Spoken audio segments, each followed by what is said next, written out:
प्यारे दोस्तों, competitive exam segment में आप सभी का स्वागत है। आज हम इस सेशन में इतिहास से संबंधित प्रश्नों को लेकर आए हैं जो आपको आगामी एग्जाम्स में काफी हेल्प दे सकता है। आइए दोस्तों, देखा जाए पहला प्रश्न क्या दिया हुआ है। पहला प्रश्न है, निम्नलिखित में से किस भारतीय गणितज्ञ ने दशमलव स्थानिक मान की खोज की थी? तो बताइए दोस्तों, कौन सा ऑप्शन करेक्ट हो जाएगा। ऑप्शन दिया हुआ है वराहमिहिर ने, आर्यभट्ट ने, भास्कर ने, ब्रह्मगुप्त ने। बताइए दोस्तों, कौन सा ऑप्शन करेक्ट होगा। किस भारतीय गणितज्ञ ने दशमलव स्थानिक मान की खोज की थी? बताना दोस्तों, दशमलव स्थानिक मान की खोज की थी। तो सही ऑप्शन क्या हो जाएगा? बी ऑप्शन करेक्ट हो गया, आर्यभट्ट। तो आर्यभट्ट ने जो है गणित में जो है दशमलव स्थानिक मान की खोज की थी। आर्यभट्ट जो है किस काल से संबंधित है? गुप्त काल से। किस काल से संबंधित है? गुप्त काल से यह संबंधित है। ठीक है दोस्तों, तो यह गुप्त काल की किस शासक से रिलेटेड है अगर बात किया जाए तो चंद्रगुप्त द्वितीय। किससे रिलेटेड है दोस्तों? आर्यभट्ट चंद्रगुप्त द्वितीय। चंद्रगुप्त द्वितीय। चंद्रगुप्त द्वितीय से आर्यभट्ट जो है रिलेटेड है। ठीक है, तो निम्नलिखित में से किस भारतीय गणितज्ञ ने दशमलव स्थानिक मान की खोज की थी? तो आर्यभट्ट ने जो है दशमलव स्थानिक मान की खोज की थी। यह गुप्त काल से संबंधित है और किस शासक से रिलेटेड है? चंद्रगुप्त द्वितीय। देखिए, वराहमिहिर, भास्कर और ब्रह्मगुप्त यह गुप्त काल की जो है से ही रिलेटेड हैं। ठीक है दोस्तों, चलिए नेक्स्ट क्वेश्चन देख लिया जाए। नेक्स्ट क्वेश्चन आ गया आपके सामने। दूसरा नंबर क्वेश्चन क्या कह रहा है? जो यहाँ है वह अन्यत्र भी है, जो यहाँ नहीं है वह कहीं नहीं है, यह निम्नलिखित में से किस ग्रंथ में कहा गया है? तो बताए दोस्तों, किस ग्रंथ में यह जो वक्तव्य है कहा गया है? ऑप्शन दिया है रामायण, महाभारत, राजतरंगिणी, गीता। जो यहाँ है वह अन्यत्र भी है, जो यहाँ नहीं है वह कहीं नहीं है, यह वक्तव्य जो है किस ग्रंथ में कहा गया है? तो बी ऑप्शन करेक्ट हो जाएगा, महाभारत। ठीक है दोस्तों, चलिए नेक्स्ट क्वेश्चन देख लिया जाए। नेक्स्ट क्वेश्चन क्या दिया दोस्तों? तीसरे नंबर क्वेश्चन क्या कह रहा है? मध्यकालीन भारत के आर्थिक इतिहास के संदर्भ में शब्द आर्यभट्टा किसे निरूपित करता है? ऑप्शन दिया है बधुआ मजदूर, सैन्य अधिकारियों को दिए गए भूमि अनुदान, भूमि की सिंचाई के लिए प्रयुक्त जल चक्र, कृषि भूमि में बदली गई बंजर भूमि। बताइए दोस्तों, सही ऑप्शन क्या हो जाएगा? आर्यभट्टा। तो आर्यभट्टा जो है वह आर्थिक प्राचीन जो है मध्यकालीन भारत के आर्थिक इतिहास के संदर्भ में जो है शब्द जो आर्यभट्टा वह किसे निरूपित करता है? तो सही ऑप्शन क्या हो जाएगा? सी ऑप्शन करेक्ट हो जाएगा, भूमि की सिंचाई के लिए प्रयुक्त जल चक्र। तो जो भूमि की सिंचाई के लिए जो प्रयुक्त जल चक्र था, ठीक है, उसको हम आर्यभट्टा कहा जाता था मध्यकालीन भारत में। ठीक है दोस्तों, चलिए नेक्स्ट क्वेश्चन देख लिया जाए। चौथा नंबर क्वेश्चन क्या कह रहा है दोस्तों? निम्नलिखित में से किसे नगर महोदय श्री के नाम से जाना जाता था? नगर महोदय श्री के नाम से जाना जाता था। ऑप्शन दिया है काम्पिल, कन्नौज, महोबा, मथुरा। तो नगर महोदय श्री के नाम से किस मतलब स्थान को जाना जाता था? बताइए दोस्तों, सही ऑप्शन कर लिए होंगे आप। तो बी ऑप्शन करेक्ट हो जाएगा, कन्नौज। तो कन्नौज को जो है नगर महोदय श्री के नाम से जाना जाता था। ठीक है दोस्तों, चलिए नेक्स्ट क्वेश्चन देख लिया जाए। पांचवा नंबर क्वेश्चन क्या कह रहा है दोस्तों? निम्नलिखित में से कौन से मध्यकालीन भारत के प्रसिद्ध विधिवेत्ता थे?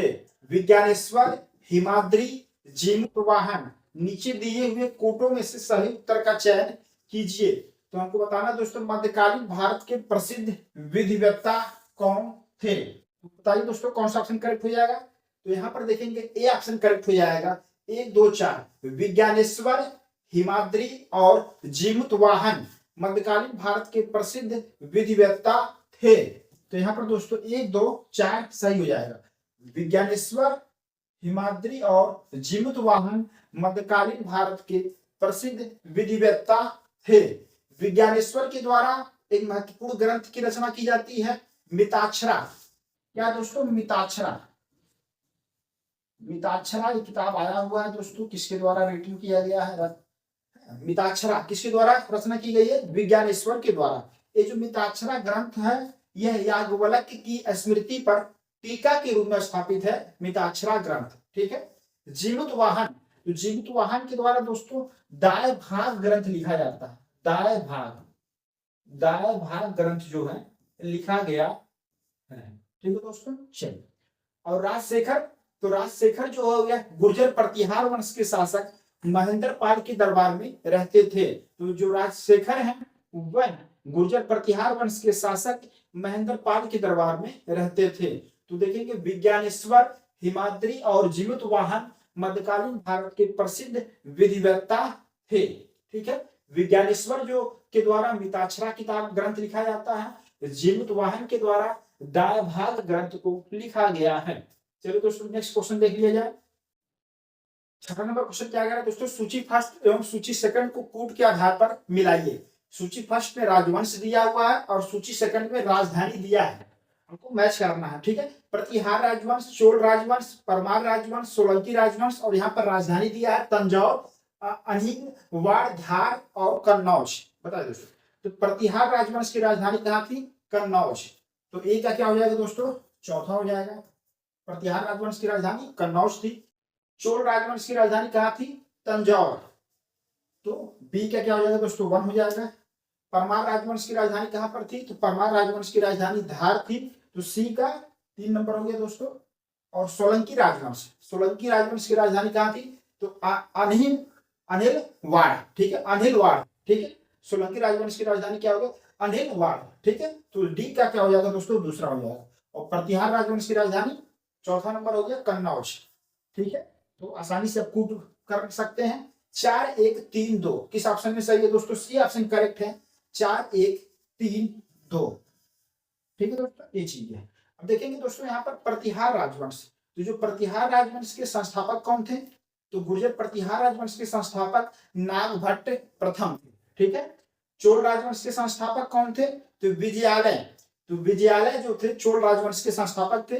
परमार राजवंश के संस्थापक उपेंद्र राज थे। परमार राजवंश के संस्थापक कौन थे? उपेंद्र राज। और सोलंकी राजवंश के संस्थापक कौन थे? तो मूलराज प्रथम। सोलंकी राजवंश के संस्थापक कौन थे? तो यह मूलराज प्रथम थे।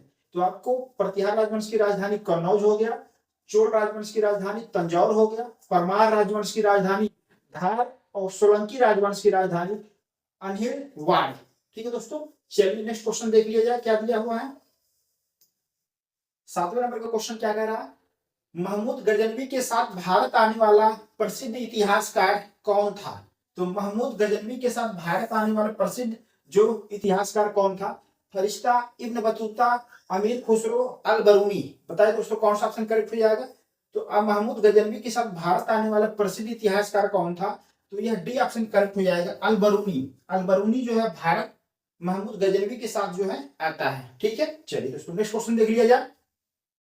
अब यहाँ पर देखेंगे दोस्तों इब्न बतूता। तो इब्न बतूता किसके शासन काल में आता है भारत? तो यह मोहम्मद बिन तुगलक के शासन काल में जो है भारत आता है। ठीक है, ये चीज आपको ध्यान में रखना। महमूद गजनवी के साथ भारत आने वाला प्रसिद्ध इतिहासकार कौन था? तो डी ऑप्शन करेक्ट हो गया, अल बरूनी।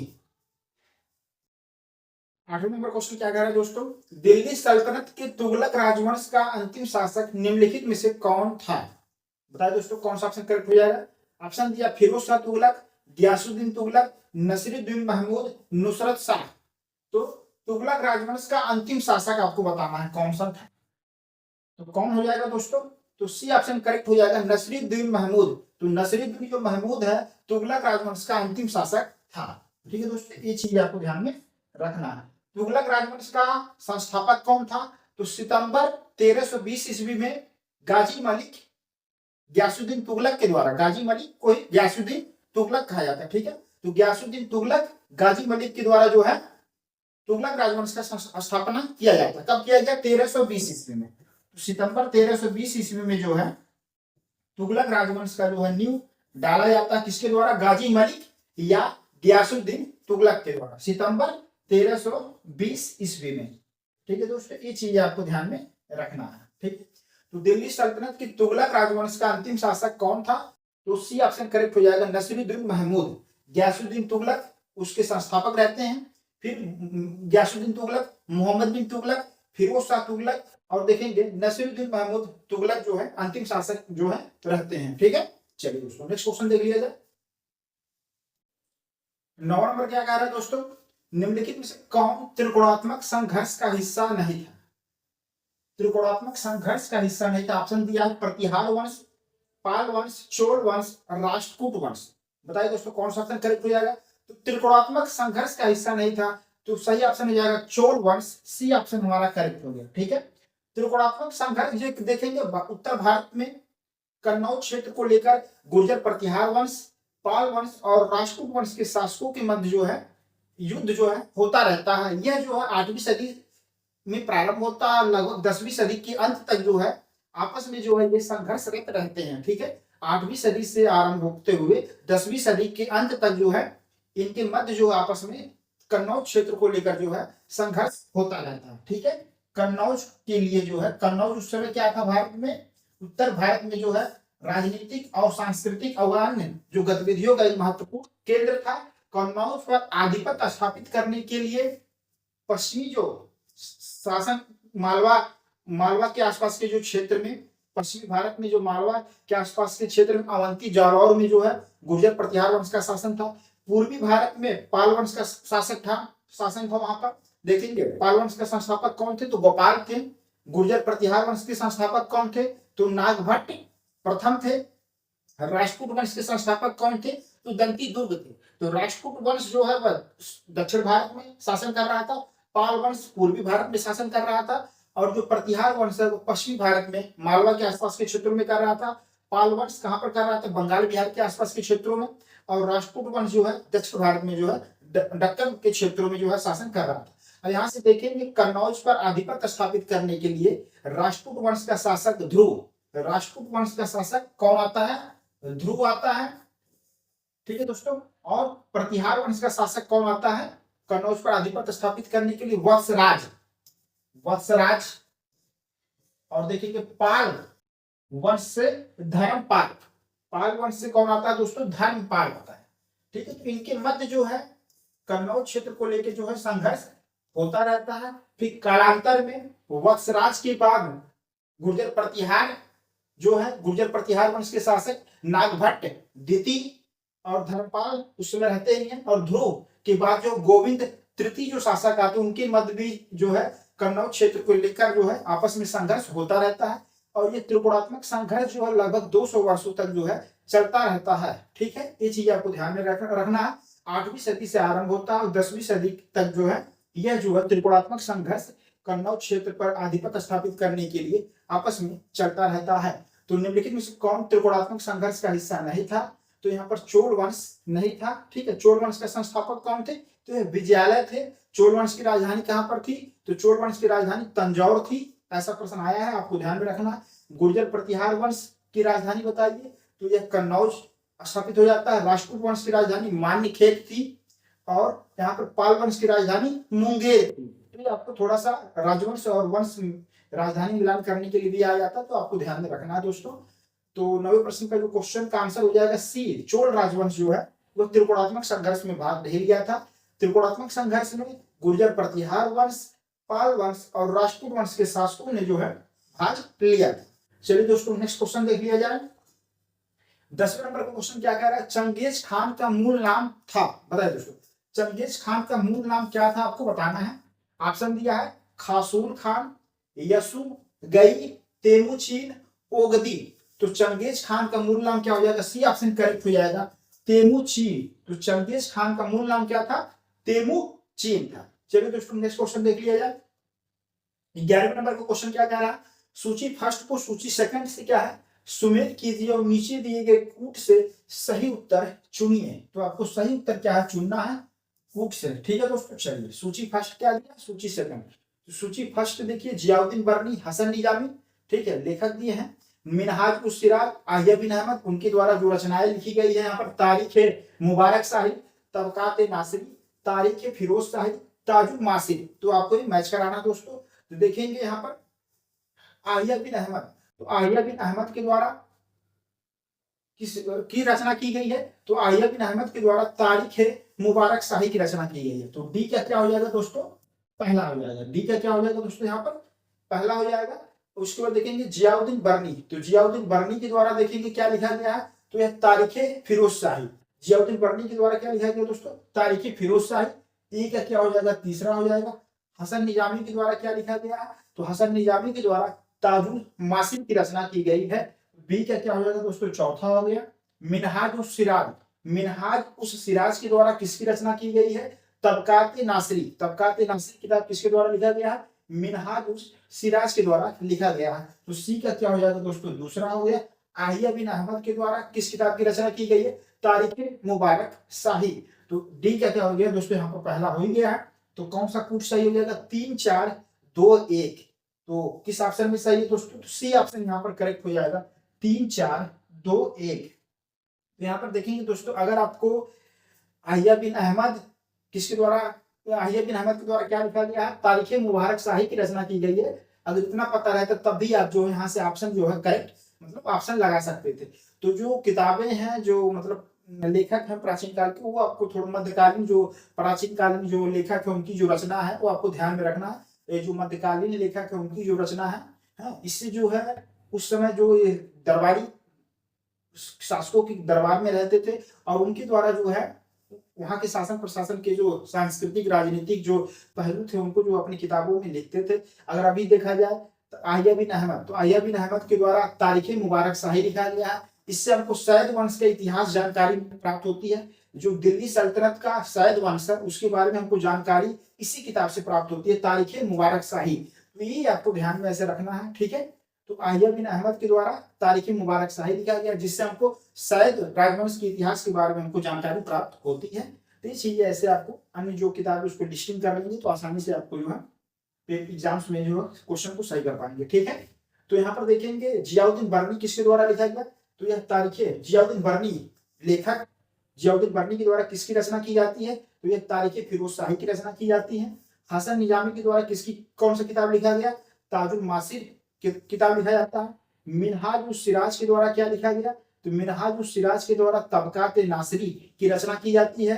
आहिया बिन अहमद के द्वारा क्या लिखा गया, तो आहिया बिन अहमद के द्वारा तारीख मुबारक शाही किताब की जो है रचना की जाती है, ठीक है। तो चलिए दोस्तों नेक्स्ट क्वेश्चन देख लिया जाए। 12वें नंबर का क्वेश्चन क्या कह रहा है, तैमूर के आक्रमण के बाद भारत में किस वंश का राज स्थापित हुआ। तो तैमूर के आक्रमण के बाद भारत में किस वंश का जो है राज स्थापित हुआ आपको बताना है। ऑप्शन दिया है लोदी वंश, तुगलक वंश, खिलजी वंश और क्या है दोस्तों, सैयद वंश। तो बताइए दोस्तों कौन सा ऑप्शन करेक्ट हो जाएगा। तैमूर के आक्रमण के बाद भारत में किस वंश का राज स्थापित हुआ, तो यह सैयद वंश का राज स्थापित होता है। डी ऑप्शन क्या है दोस्तों यहाँ पर करेक्ट हो जाएगा, ठीक है, सैयद वंश। तैमूर लंग के द्वारा भारत पर आक्रमण कब किया गया, 1398 ईस्वी में। तो 1398 ईस्वी में भारत पर जो है तैमूर लंग के द्वारा जो है आक्रमण किया जाता है, ठीक है। ये चीज है, उस समय जो है दिल्ली सल्तनत का किस राजवंश का शासन था, तो दिल्ली सल्तनत के तुगलक राजवंश का शासन था। और वहां का शासक कौन था, नसीरुद्दीन महमूद था। कौन था दोस्तों, नसीरुद्दीन महमूद। तो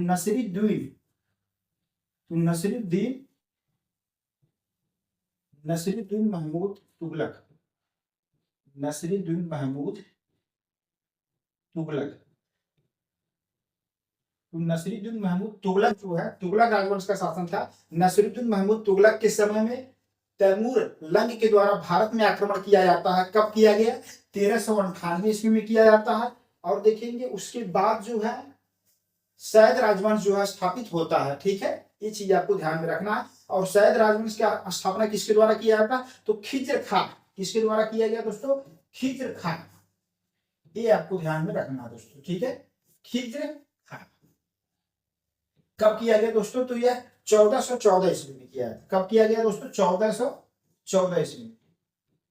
तो 1414 ईस्वी में खिज्र खां के द्वारा जो है सैयद राजवंश का स्थापना किया जाता है, ठीक है। ये चीज है क्योंकि तैमूर लंग के द्वारा जब भारत पर आक्रमण किया जाता है, नसीरुद्दीन महमूद तुगलक के समय जब भारत पर आक्रमण किया, उस समय जो है खिज्र खां के द्वारा जो है तैमूर लंग को सहयोग प्रदान किया जाता है। और जब वो भारत से जा रहा था तो खिज्र खां को जो है जो दिल्ली सल्तनत के जो तुगलक राजवंश समाप्त होता है उसी के अवशेष पे जो है सैयद राजवंश जो है स्थापित की हो जाता है, ठीक है। और उसके संस्थापक कौन थे, खिज्र खां थे। ये आपको ध्यान में रखना है। और सैयद राजवंश की स्थापना कब हुआ, तो यह 1414 ईस्वी में खिज्र खां के द्वारा किया जाता है, ठीक है। ये चीजें ध्यान में रखेंगे। अब देखेंगे दोस्तों जो ये सब किस राजवंश के हैं, दिल्ली सल्तनत। तो दिल्ली सल्तनत के अंतर्गत देखेंगे दोस्तों 5 राजवंश स्थापित होते हैं।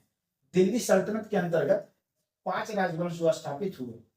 ठीक है, तो 5 राजवंश कौन थे? कि पहला राजवंश का गुलाम वंश। ठीक है, गुलाम वंश की स्थापना 1206 ईस्वी में, जून 1206 ईस्वी में कुतुबुद्दीन ऐबक के द्वारा किया जाता है। ठीक है, तो 1206 ईस्वी में गुलाम राजवंश है। तो गुलाम वंश के बाद कौन सा वंश आता है दोस्तों? खिलजी वंश आता है। खिलजी वंश की स्थापना जून 1290 ईस्वी में जलालुद्दीन फिरोज खिलजी के द्वारा किया जाता है। ठीक है दोस्तों, तो खिलजी वंश की स्थापना जून 1290 ईस्वी में जलालुद्दीन फिरोज खिलजी के द्वारा किया जाता है। वंश का संस्थापक कौन था दोस्तों? तो जलालुद्दीन फिरोज खिलजी। जलालुद्दीन फिरोज खिलजी। जलालुद्दीन फिरोज खिलजी।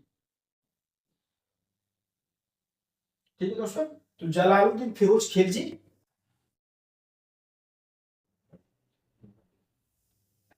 ठीक है, अब खिलजी राजवंश का स्थापना कब हुआ? तो यह हुआ जून कब हुआ दोस्तों? तो जून जो है 1290 ईस्वी में, जून 1290 ईस्वी में खिलजी राजवंश की जो स्थापना किसके द्वारा किया गया? जलालुद्दीन फिरोज खिलजी के द्वारा किया जाता है। ये चीजें ध्यान में रखना दोस्तों। और तुगलक राजवंश, तो तुगलक राजवंश कब आया दोस्तों? तो तुगलक राजवंश देखेंगे सितंबर 1320 ईस्वी में गाजी मलिक या गयासुद्दीन तुगलक के द्वारा जो है तुगलक राजवंश की स्थापना किया जाता है। ठीक है, लोधी वंश का स्थापना किसके द्वारा किया गया? तो लोधी वंश का स्थापना 1451 ईस्वी में, 1451 ईस्वी में बहलोल लोधी के द्वारा किया जाता है। किसके द्वारा दोस्तों? बहलोल लोधी। बहलोल लोधी के द्वारा जो है किया गया। ठीक है, कब किया गया लोधी वंश का स्थापना? 1451 ईस्वी में। तो 1451 ईस्वी में बहलोल लोधी के द्वारा जो लोधी राजवंश की स्थापना किया जाता है। तो यहाँ पर देखेंगे दोस्तों, तुगलक राजवंश की स्थापना किसके द्वारा किया गया? तो गयासुद्दीन तुगलक। तो गयासुद्दीन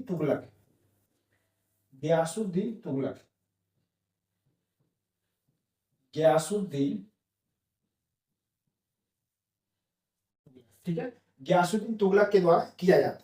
ये चीजें हैं, क्लियर हो गई। और गुलाम वंश जो था दोस्तों, तो कुतुबुद्दीन ऐबक के द्वारा किया गया। गुलाम वंश जो था, गुलाम वंश, तो गुलाम वंश का किसके द्वारा किया गया? कुतुबुद्दीन ऐबक। तो कुतुबुद्दीन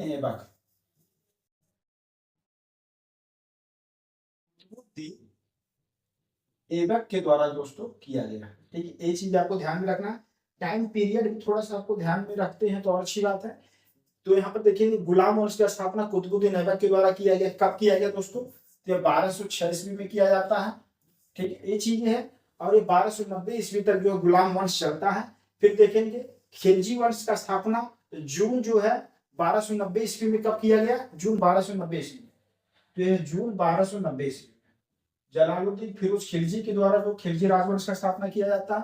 और गुलाम वंश की स्थापना जून जो है 1206 ईस्वी में कुतुबुद्दीन ऐबक के द्वारा किया गया। ठीक है, ये चीज ध्यान में रखना। तुगलक वंश, तो तुगलक वंश की स्थापना गयासुद्दीन तुगलक के द्वारा कब किया गया? तो सितंबर जो है 1320 ईस्वी में। ये सितंबर 1320 ईस्वी में करते हैं। सितंबर 1320 ईस्वी में करते हैं। ये चीजें हो गया दोस्तों। और यहाँ पर देखेंगे तो दिल्ली सल्तनत के अंतर्गत जैसे हमने बताया आपको 5 राजवंश थे दोस्तों। दिल्ली सल्तनत के अंतर्गत कितने राजवंश थे? तो ये 5 राजवंश थे। ठीक है, गुलाम वंश, उसके बाद दोस्तों क्या था? दूसरे नंबर का खिलजी वंश था।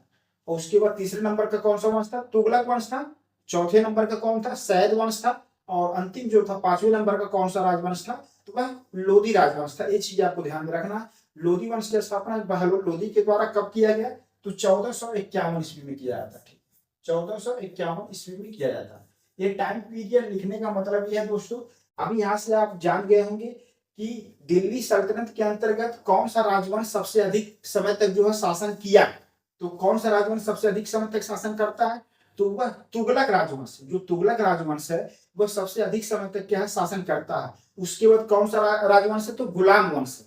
उसके बाद कौन है? गुलाम वंश है। दिल्ली सल्तनत के अंतर्गत सबसे कम समय तक शासन कौन करता है? तो वह किसके द्वारा किया जाता है? खिलजी राजवंश।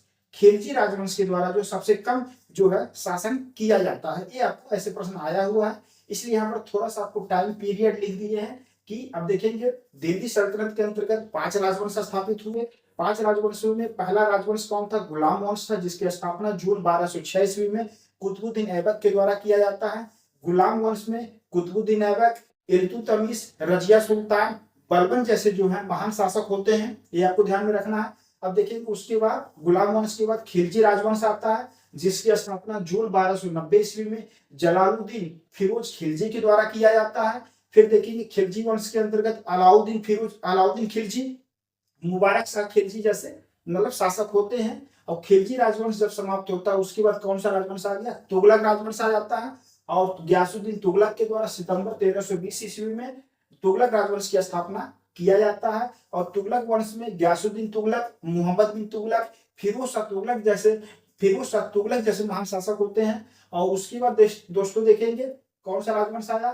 तुगलक राजवंश की बात समाप्त होता है तो सैयद राजवंश आता है, जिसकी स्थापना खिज्र खां के द्वारा किया गया 1414 ईस्वी में किया जाता है। किसके सहयोग से?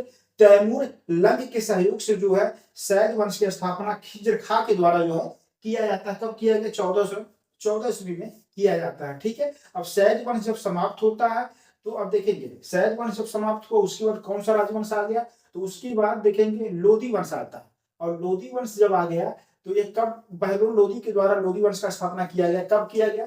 1451 ईस्वी में किया जाता है। और लोधी वंश के अंतर्गत देखेंगे बहलोल लोधी, सिकंदर लोधी और इब्राहिम लोधी जैसे जो है शासक होते हैं। बाबर के द्वारा है लोधी वंश का जब शासन, इब्राहिम शासक कौन थे? इब्राहिम लोधी। उसी समय जो है मुगल मतलब बाबर के द्वारा जो है भारत पे आक्रमण किया जाता है और मुगल जो है पीरियड वहां से आरंभ हो जाता है। ठीक है, मुगल सत्ता को जो है भारत में स्थापित किया जाता है बाबर के द्वारा। ये चीज आपको ध्यान में रखना। तो ये टाइम पीरियड से थोड़ा सा आपको जो है हिस्ट्री का जो एक पैटर्न आपको समझ में आता है कि कालानुक्रम जो है से भी प्रश्न आएंगे तब भी आप आसानी से कर सकते हैं। दिल्ली सल्तनत में गुलाम वंश, खिलजी वंश, तुगलक, सैयद, लोधी वंश हो गया। या शासकों को क्रोनोलॉजिकल ऑर्डर में कालानुक्रम में व्यवस्थित करना हो तब भी आप प्रश्न कर सकते हैं। ठीक है, दिल्ली सल्तनत के अंतर्गत कौन सा राजवंश सबसे अधिक समय तक शासन किया? प्रश्न आप आसानी से उत्तर दे सकते हैं। कौन सा राजवंश सबसे कम समय तक शासन किया? ऐसे भी आप सॉल्व कर सकते हैं। और दिल्ली सल्तनत की जो 5 राजवंश है उनको शासन अवधि के आधार पे क्रोनोलॉजिकल ऑर्डर में, डिक्रीजिंग ऑर्डर में, इंक्रीजिंग ऑर्डर में, बढ़ते हुए क्रम में, घटते हुए क्रम में व्यवस्थित कीजिए। तो ऐसे भी आप सॉल्व कर लेंगे। तो ये है कि आपको टाइम पीरियड याद रहने से, थोड़ा सा आइडिया रहने से, तो किसी भी तरीके से अगर प्रश्न आएगा तो आप उसको जो है मतलब आसानी से सॉल्व कर सकते हैं। ठीक है, चलिए दोस्तों, तो इस तरीके से हम लोगों ने जो अन्य बातें थी उसको जानने की कोशिश किया। तो तैमूर के आक्रमण के बाद भारत में किस वंश का राज स्थापित हुआ? तो देखेंगे डी ऑप्शन करेक्ट हो जाएगा, सैयद वंश स्थापित होता है 1414 ईस्वी में। खिज्र खां के द्वारा जो है सैयद वंश की स्थापना की जाती है। तो चलिए दोस्तों, और तैमूर का आक्रमण कब हुआ? तो भारत में तुगलक राजवंश के समय में होता है, नसीरुद्दीन महमूद तुगलक के समय में होता है। 1398 ईस्वी में तैमूर लंग के द्वारा भारत पर आक्रमण किया जाता है। तत्पश्चात जो है सैयद वंश की स्थापना होती है। चलिए दोस्तों, नेक्स्ट क्वेश्चन देख लिया जाए। 13 नंबर क्वेश्चन क्या कह रहा है दोस्तों? 13 नंबर क्वेश्चन, निम्नलिखित सल्तनत शासकों में से कौन अफगान मूल के थे? लोधी शासकों, खिलजी, सैयद, तुगलक। तो बताइए दोस्तों किस राजवंश के शासक जो थे अफगान मूल के थे, ये आपको बताना है। ठीक है, अफगान मूल के थे। तो सही ऑप्शन क्या हो जाएगा? लोधी। तो लोधी वंश के जो शासक थे, लोधी राजवंश के जो शासक थे वे अफगान मूल के थे। ठीक है दोस्तों, कंफर्म हो गया आपको? लोधी राजवंश की स्थापना किसके द्वारा किया गया था? तो लोधी राजवंश की स्थापना किसके द्वारा किया गया था? तो यह बहलोल लोधी के द्वारा किया गया था। किसके द्वारा दोस्तों? बहलोल लोधी। बहलोल लोधी के द्वारा जो है किया गया था। कब किया गया था दोस्तों? तो यह 1451 ईस्वी में। कब किया गया? 1451 ईस्वी में किया जाता है। ठीक है, कंफर्म हो गया दोस्तों। और देखिए कि लोधी राजवंश के अंतर्गत कितने शासक हुए? तो देखेंगे यहाँ पर बहलोल लोधी, सिकंदर लोधी, इब्राहिम लोधी जैसे महान शासक जो है होते हैं। ठीक है, खिलजी। तो खिलजी राजवंश की स्थापना किसके द्वारा किया गया? खिलजी राजवंश की स्थापना जलालुद्दीन फिरोज खिलजी के द्वारा किया जाता है। कब किया गया? तो जून 1290 ईस्वी में। जलालुद्दीन फिरोज खिलजी, जलालुद्दीन फिरोज खिलजी, जलालुद्दीन फिरोज खिलजी, जलालुद्दीन फिरोज खिलजी के द्वारा कब किया गया दोस्तों? तो ये जून 1290 ईस्वी में किया जाता है। कब किया गया? जून 1290 ईस्वी में।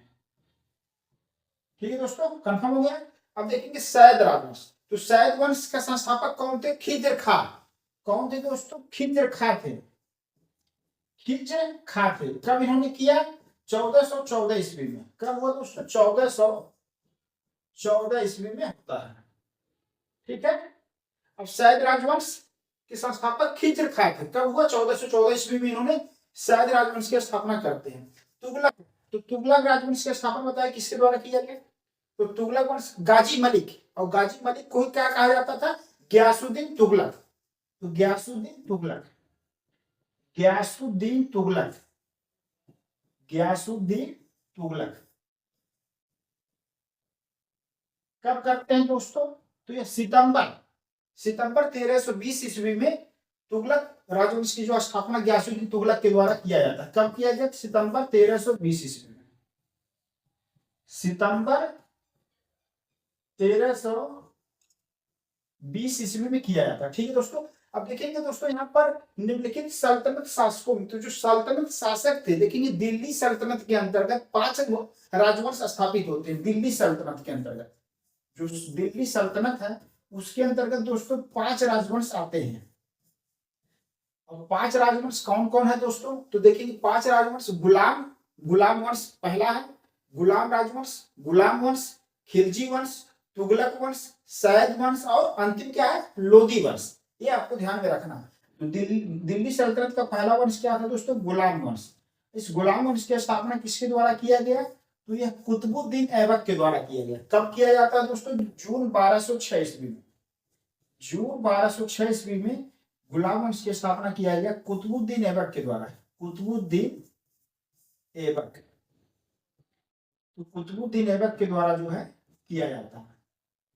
ठीक है दोस्तों। तो यहाँ पर देखेंगे जो सल्तनत शासकों की बात कर रहा है, तो यहाँ पर देखेंगे दिल्ली सल्तनत के अंतर्गत 5 वंश आते हैं। गुलाम वंश, खिलजी वंश, तुगलक वंश, सैद वंश, लोदी वंश। तो एक क्रोनोलॉजिकल ऑर्डर में भी आ सकता है, तो आपको ध्यान में रखना है। गुलाम वंश, खिलजी वंश, तुगलक वंश, सैद वंश और लोदी वंश। अब देखिए गुलाम वंश का संस्थापक कौन था? तो जून 1206 ईस्वी में गुलाम वंश की स्थापना कुतुबुद्दीन ऐबक के द्वारा किया जाता है। गुलाम वंश के और अगर महत्वपूर्ण शासकों की हम बात करें तो देखेंगे गुलाम वंश के और महत्वपूर्ण शासक कौन थे? तो कुतुबुद्दीन ऐबक, इल्तुतमिश, रजिया सुल्तान, बलबन जैसे जो है महान शासक होते हैं गुलाम वंश के अंतर्गत। ये आपको ध्यान में रखना। फिर गुलाम वंश के बाद कौन सा राजवंश आया? तो खिलजी राजवंश आया। तो खिलजी राजवंश का संस्थापक कौन था? तो जलालुद्दीन फिरोज खिलजी था। कब किया? जून 1290 ईस्वी में खिलजी वंश की स्थापना करता है। तो जलालुद्दीन फिरोज खिलजी, उसके बाद क्या है दोस्तों? अलाउद्दीन खिलजी, मुबारक शाह खिलजी, ऐसे जो है शासक खिलजी वंश के अंतर्गत होते हैं। ठीक है, ये कंफर्म हो गया आपको। उसके बाद क्या है दोस्तों? गुलाम वंश हो गया, खिलजी वंश हो गया। उसके बाद क्या आएगा? तुगलक राजवंश। तो तुगलक वंश की स्थापना सितंबर 1320 ईस्वी में गयासुद्दीन तुगलक के द्वारा किया जाता है। गयासुद्दीन तुगलक को गाजी मलिक भी कहा जाता है, ध्यान में रखना चाहिए दोस्तों। गयासुद्दीन तुगलक के बाद और क्या है दोस्तों? मोहम्मद बिन तुगलक, फिरोज शाह तुगलक जैसे जो है शासक होते हैं। ठीक है, ये आपको ध्यान में रखना। तुगलक राजवंश के बाद कौन सा शासक आया? वंश आया? तो सैद वंश का शासक आया। ठीक है, सैद वंश से खिज्र खां, और बताइए खिज्र खां शासक हुए। मुबारक खां, अलाउद्दीन शाह जैसे जो है शासक होते हैं, ये आपको ध्यान में रखना। तो सैद राजवंश के अंतर्गत खिज्र खां, मुबारक खां और अलाउद्दीन शाह जो है सैद वंश के शासक हुए, ये चीज ध्यान में रखना। लोदी वंश की स्थापना बहलोल लोदी के द्वारा 1451 ईस्वी में किया जाता है। बहलोल लोदी के द्वारा किया गया 1451 ईस्वी में। बहलोल लोदी, सिकंदर लोदी, इब्राहिम लोदी जैसे जो है शासक जो है लोदी वंश के अंतर्गत आते हैं। ठीक है, ये आपको ध्यान में रखना है। यहाँ पर ये चीजें बताने का देखिए दोस्तों टाइम पीरियड इसलिए इंपॉर्टेंट है आपको, क्योंकि देखेंगे अगर हम बात करें जो सल्तनत शासक रहे हैं, दिल्ली सल्तनत के जो शासक रहे हैं, किस राजवंश के द्वारा सबसे अधिक तक शासन किया गया, शासन अवधि अधिकतम बताइए किस वंश का रहा है? तो किस वंश का रहा है?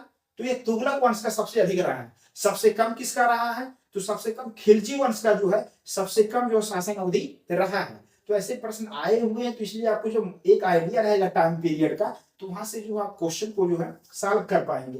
क्रोनोलॉजिकल ऑर्डर में अगर दिल्ली सल्तनत के जो राजवंश है लगाने के लिए आ जाएगा, आसानी से कर लेंगे आप। गुलाम वंश, खिलजी वंश, तुगलक वंश, सैयद वंश और अंतिम में क्या है, लोदी वंश। और शासकों को अगर क्रोनोलॉजिकल ऑर्डर में लगाने के लिए आ जाए तब भी आप आसानी से कर सकते हैं। कुतुबुद्दीन ऐबक है, रजिया सुल्तान। कुतुबुद्दीन ऐबक के बाद कौन आया, इल्तुतमिश। इल्तुतमिश के बाद कौन आया, रजिया सुल्तान। ठीक है, बलबन। ऐसे जो है क्रोनोलॉजिकल ऑर्डर में भी आएगा। तो एक आइडिया रहेगा कि कौन से शासक किस वंश के हैं, तो वहां से आप जो आसानी से क्वेश्चन को सॉल्व कर पाएंगे। ठीक है, बहलोल लोदी, सिकंदर लोदी जो है, इब्राहिम लोदी, ये चीजें, जलालुद्दीन फिरोज खिलजी, मुबारक शाह खिलजी हो गया। ठीक है, ये सब चीजें है आपको ध्यान में रखना। ठीक है, अब देखेंगे ये जो खिज्र खां के द्वारा जो सैयद राजवंश की स्थापना की गई, ये देखेंगे 1398 ईस्वी में भारत पर तैमूर लंग का आक्रमण होता है। ठीक, अब तैमूर लंग के सहयोग से जो है तुगलक राजवंश को क्या है, समाप्त कर दिया जाता है और खिज्र खां के द्वारा जो है सैयद राजवंश जो है स्थापित होता है। तो ऐसे आपको एक क्रोनोलॉजिकल ऑर्डर में क्या पैटर्न इतिहास का रहा है, गतिविधि, उसके आधार पर थोड़ा सा मैनेजमेंट आप अच्छे से करेंगे तो क्वेश्चन किसी भी तरीके से आएगा, आप सॉल्व कर पाएंगे। ठीक है, तो 13 नंबर क्वेश्चन क्या कह रहा था दोस्तों, निम्नलिखित सल्तनत शासकों में से कौन अफगान मूल के थे। तो ये जो लोदी वंश के जो शासक हुए वे क्या थे, मूलतः कहाँ के थे, अफगान के थे, अफगानी थे। ठीक है, अफगान मूल के थे। इस तरीके से दोस्तों, और दिल्ली सल्तनत के अंतर्गत जो गुलाम वंश है, खिलजी वंश, फिर तुगलक वंश, सैयद वंश और लोदी वंश, ये जो क्रोनोलॉजिकल ऑर्डर है और इनके जो शासक रहे हैं, इन शासकों के द्वारा कुछ फेमस जो है मतलब गतिविधियां, उनकी कुछ विशेषताएं रही, कुछ विशेष कार्य क्षेत्र में जो है वो किए हैं, तो उसको आप थोड़ा सा लिस्टिंग कर लेंगे तो शासकों से रिलेटेड कोई क्वेश्चन आएगा तो आप आसानी से क्या है कर लेंगे। अब देखेंगे इब्राहिम लोदी, इब्राहिम लोदी के समय में ही क्या, अंतिम लोदी वंश के शासन काल में ही बाबर के द्वारा क्या भारत पर आक्रमण किया जाता है। और देखेंगे मुगल एम्पायर, मुगल साम्राज्य की स्थापना की जाती है आगे चलकर। ये आपको ऐसी चीजें क्रोनोलॉजिकल ऑर्डर आपको इतिहास का मतलब समझ आपको होनी चाहिए। ठीक है दोस्तों, तो देखेंगे 13 नंबर क्वेश्चन क्या करा था, निम्नलिखित सल्तनत शासकों में से कौन अफगान मूल का था। तो ये लोदी वंश के जो शासक थे वह क्या थे, अफगान मूल के थे। और लोदी वंश के जो शासक इब्राहिम लोदी थे, उन्हीं के समय में क्या है बाबर के द्वारा जो भारत पर आक्रमण किया जाता है और मुगल साम्राज्य की स्थापना जो है भारत में की जाती है। ठीक है, तो चलिए दोस्तों नेक्स्ट क्वेश्चन देख लीजिए क्या दिया है। नेक्स्ट क्वेश्चन आपके सामने आ गया दोस्तों, 14 नंबर क्वेश्चन क्या कह रहा है, गीत गोविंद के रचयिता जयदेव किसकी सभा को अलंकृत करते थे। तो गीत गोविंद के जो रचयिता हैं जयदेव किसकी सभा को अलंकृत करते थे। ऑप्शन दिया है देवपाल, विजय सेन, लक्ष्मण सेन, धर्मपाल। तो बताइए दोस्तों गीत गोविंद, तो गीत गोविंद के जो रचयिता हैं जयदेव, तो जयदेव के द्वारा किसकी रचना की गई है, गीत गोविंद की रचना की गई है। ठीक है, ये जयदेव किसके दरबार में रहते थे, तो यह लक्ष्मण सेन के दरबार में रहते थे। ठीक है, लक्ष्मण सेन, आपका सी ऑप्शन करेक्ट हो जाएगा। लक्ष्मण सेन जो है किस वंश के शासक थे, तो सेन वंशी शासक थे। ठीक है, सेन वंश का जो शासक कौन थे, लक्ष्मण सेन थे। और लक्ष्मण सेन के दरबार में कौन रहता थे, तो जयदेव रहते थे। ठीक है, और जयदेव के द्वारा किसकी रचना की गई है, गीत गोविंद की रचना की गई है। ठीक है दोस्तों, चलिए नेक्स्ट क्वेश्चन देख लीजिएगा। अगला क्वेश्चन क्या दिया दोस्तों, 15 नंबर क्वेश्चन क्या कह रहा है, निम्नलिखित में से किस मध्यकालीन शासक ने सार्वजनिक वितरण प्रणाली प्रारंभ की थी। पता है दोस्तों, निम्नलिखित में से किस मध्यकालीन शासक ने सार्वजनिक वितरण प्रणाली प्रारंभ की थी। ऑप्शन दिया है बलबन ने, अलाउद्दीन खिलजी ने, फिरोज शाह तुगलक ने, मोहम्मद बिन तुगलक ने। बताए दोस्तों सही ऑप्शन क्या हो जाएगा, तो किस मध्यकालीन शासक ने सार्वजनिक वितरण प्रणाली प्रारंभ की थी, ये आपको बताना है। ठीक है दोस्तों, सार्वजनिक वितरण प्रणाली किसने प्रारंभ किया था ये बताना है। तो सही आंसर क्या हो जाएगा, अलाउद्दीन खिलजी। तो अलाउद्दीन खिलजी ने जो है सार्वजनिक वितरण प्रणाली जो है प्रारंभ की थी। तो सार्वजनिक वितरण प्रणाली किसके द्वारा प्रारंभ किया गया, अलाउद्दीन खिलजी के द्वारा। अलाउद्दीन खिलजी के द्वारा अन्य जो गतिविधियां की गई है उसके बारे में बता देते हैं। घोड़ा दागने की प्रथा, घोड़ा दागने की प्रथा किसके द्वारा प्रारंभ किया गया, अलाउद्दीन खिलजी के द्वारा किया गया। बाजार नियंत्रण प्रणाली किसके द्वारा प्रारंभ किया गया, अलाउद्दीन खिलजी के द्वारा किया जाता है। तो ऐसे प्रश्न आते हैं, आपको ध्यान में रखना दोस्तों। घोड़ा दागने की जो प्रथा थी, घोड़ा दागने की प्रथा किसके द्वारा प्रारंभ किया गया, किसके द्वारा किया गया दोस्तों, तो अलाउद्दीन खिलजी के द्वारा किया गया। बाजार नियंत्रण प्रणाली किसके द्वारा लाया गया, जो बाजार नियंत्रण प्रणाली है अलाउद्दीन खिलजी के द्वारा लाया जाता है। बाजार नियंत्रण प्रणाली किसके द्वारा लाया गया, अलाउद्दीन खिलजी के द्वारा ही लाया जाता है। ठीक है दोस्तों, ये चीज आपको ध्यान में रखना है। देखेंगे दोस्तों बलबन, अन्य ऑप्शन पे भी विचार कर लिया गया है। बलबन, तो बलबन जो है गुलाम वंश का शासक था। गुलाम वंश का शासक कौन था? बलबन था। बलबन के द्वारा देखेंगे एक नया सैन्य विभाग स्थापित किया जाता है, दीवाने अर्ज उसको बोला जाता है। क्या बोला जाता है दोस्तों? दीवाने अर्ज। दीवाने अर्ज, ठीक है दोस्तों, दीवाने अर्ज एक सैन्य विभाग स्थापित किया जाता है। किसके? बलबन के द्वारा दीवाने अर्ज एक सैन्य विभाग की स्थापना की जाती है। ठीक है दोस्तों, और क्या किया जाता है बलबन के द्वारा? तो देखेंगे बलबन के द्वारा जो है दीवाने अर्ज विभाग की स्थापना की गई, और बलबन के द्वारा जो है रक्त और लौह की नीति अपनाई जाती है। ठीक है, एक रक्त और लौह की नीति, रक्त और लौह की नीति, ठीक है दोस्तों, रक्त और लौह की नीति, रक्त और लौह की नीति। तो ये आपको ध्यान में रखना दोस्तों, डायरेक्टली प्रश्न आए हुए हैं कि किस मध्यकालीन शासक के द्वारा रक्त और लौह की नीति अपनाया जाता है, किस दिल्ली सल्तनत के शासक के द्वारा जो है रक्त और लौह की नीति अपनाया गया। तो सही ऑप्शन क्या हो जाएगा? बलबन के द्वारा रक्त और लौह की नीति जो है अपनाई जाती है। बलबन के द्वारा एक नया सैन्य विभाग स्थापित किया जाता है, जिसको क्या कहा गया? दीवाने अर्ज। तो दीवाने अर्ज क्या है? एक सैन्य विभाग है। ऐसा भी प्रश्न आ सकता है, आपको ध्यान में रखना दोस्तों। ठीक है, ये चीज है। अलाउद्दीन खिलजी के द्वारा घोड़ा दागने की प्रथा प्रारंभ की गई, बाजार नियंत्रण प्रणाली को आरंभ किया जाता है, और सार्वजनिक वितरण प्रणाली को जो है प्रारंभ किया गया अलाउद्दीन खिलजी के द्वारा। ठीक है, ये चीज ध्यान में रखना। फिरोज शाह तुगलक, तो देखेंगे दोस्तों फिरोज शाह तुगलक के द्वारा एक जो है लोक निर्माण विभाग की स्थापना की जाती है। तो किस दिल्ली सल्तनत शासक के द्वारा जो सर्वप्रथम लोक निर्माण विभाग की स्थापना की गई, जिसके माध्यम से सिंचाई की जो व्यवस्था किया जाता है, किसके द्वारा किया गया? फिरोज शाह तुगलक के द्वारा किया गया। तो ये आपको ध्यान में रखना है। तो सर्वप्रथम लोक निर्माण विभाग, सर्वप्रथम लोक निर्माण विभाग, तो लोक निर्माण विभाग की स्थापना किसके द्वारा किया जाता है? फिरोज शाह तुगलक के द्वारा किया जाता है, लोक निर्माण विभाग की स्थापना। ठीक है, ये चीजें ध्यान में रखना है। दीवाने खैरात, तो दीवाने खैरात जो एक दान शाला था जहां पर दान दिया जाता था, दीवाने खैरात की स्थापना किसके द्वारा किया गया? तो वह फिरोज शाह तुगलक के द्वारा जो है, फिरोज शाह तुगलक के द्वारा दीवाने खैरात की जो स्थापना की जाती है। ये चीज आपको ध्यान में रखना है। अब देखेंगे दोस्तों मोहम्मद बिन तुगलक, तो मोहम्मद बिन तुगलक के द्वारा क्या गतिविधियां हैं, ये आपको ध्यान में रखना। तो मोहम्मद बिन तुगलक के समय में देखेंगे दोस्तों एक महत्वपूर्ण जो है यात्री आता है। कौन यात्री आता है? Ibn Battuta. ठीक है, इब्न बतूता। इब्न बतूता किसके समय में आया? तो यह इब्न बतूता जो है मोहम्मद बिन तुगलक के समय में आता है, इब्न बतूता। और इब्न बतूता के द्वारा एक किताब लिखा जाता है, एक रचना की जाती है, किताबुल रहेला। किसकी रचना की गई दोस्तों? किताबुल रहेला, किताबुल रहेला, किताबुल रहेला की रचना की जाती है। और इसमें देखेंगे मोहम्मद बिन तुगलक के शासन के जो है बारे में जो है इब्न बतूता के द्वारा इस किताब में जो है काफी कुछ मतलब उस समय की जो राजनीतिक परिस्थितियां थी उसके बारे में उल्लेख किया गया। ठीक है, तो इब्न बतूता किसके समय में आया? तो यह मोहम्मद बिन तुगलक के समय में जो है भारत आता है। ठीक है, और इसके द्वारा किस किताब की रचना की गई? तो किताबुल रहेला। ठीक है दोस्तों, तो इब्न बतूता के द्वारा किताबुल रहेला जो है किताब, इब्न बतूता के द्वारा किताबुल रहेला जो है की रचना की गई है। ये चीज ध्यान में रखना।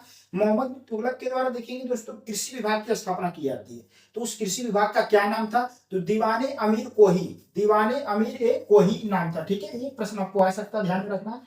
दीवान ए अमीर ए कोही, अमीर ए कोही।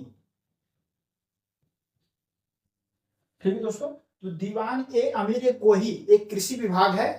ठीक है, ऐसा भी आ सकता है दीवाने अमीर कोई किस कौन सा विभाग है? तो ये क्या है? एक कृषि विभाग है, जिसकी स्थापना मोहम्मद बिन तुगलक के द्वारा जो है किया जाता है। क्या दोस्तों? यह एक कृषि विभाग है। ये क्या है? कृषि विभाग है। ये चीज आपको ध्यान में रखना दोस्तों। ठीक है, ये क्या है? एक कृषि विभाग है। अब देखिए यहां पर दोस्तों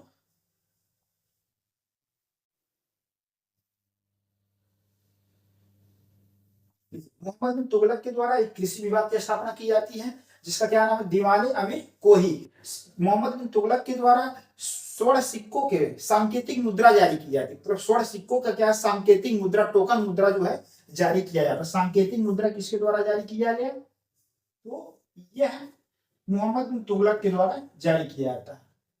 ठीक है, ये चीजें ध्यान में रखना। मोहम्मद बिन तुगलक जो है दिल्ली सल्तनत का ऐसा शासक था जिसको जो है आयुर्विज्ञान, चिकित्सा और गणित का जो है ज्ञान था। ठीक है, गणित का क्या विशेषज्ञ था, आयुर्विज्ञान का, चिकित्सा का क्या है, खगोल शास्त्र का क्या है विषय विशेषज्ञ था। कौन था, मोहम्मद बिन तुगलक। मोहम्मद बिन तुगलक जो है हिंदुओं के जो है त्योहारों में भी क्या है भाग लेता था। तो ऐसा कौन सा दिल्ली सल्तनत का शासक था जो भारतीय त्योहारों में जो है हिंदू के जो है त्योहारों में भी क्या है भाग लेता था।